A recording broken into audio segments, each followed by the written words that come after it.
আর যেন এক কোদাল মাটিও যেন না কাটে, সেই বিষয়ে আপনি ব্যবস্থা নেবেন। টোটাল 5টা পয়েন্টে মাটি কাটা হয়।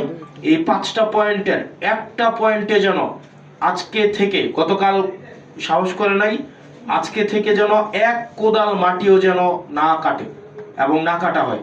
কারণ কোনো এক কোদাল যদি মাটি কাটা হয়, এটার কিন্তু আপনাদের আইনগত দায়িত্ব আপনাদেরকে নিতে হবে।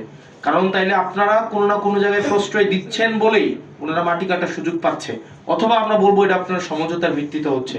কারণ ইতিমধ্যেই যেহেতু একটা অভিযোগ আসছে যে এখানে থানা পুলিশ জড়িত, থানা পুলিশকে ম্যানেজ করে হচ্ছে এখানে মাটিটা কাটা হয়, এবং মাটি কাটার আগেই তাদেরকে হচ্ছে আগে থেকে সচেতন করা হয় যে আমরা এই সময় থেকে এই সময় মাটি কাটবো।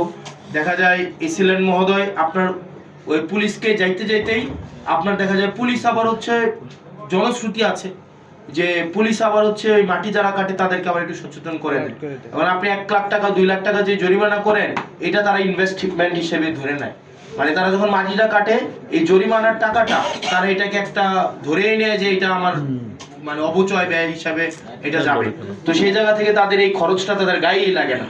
তো সেজন্য আপনারা বিশেষ করে পুলিশের এখানে ভূমিকাটা হচ্ছে খুবই খুবই মানে গুরুত্বপূর্ণ, এই জিনিসটা আপনারা করবেন।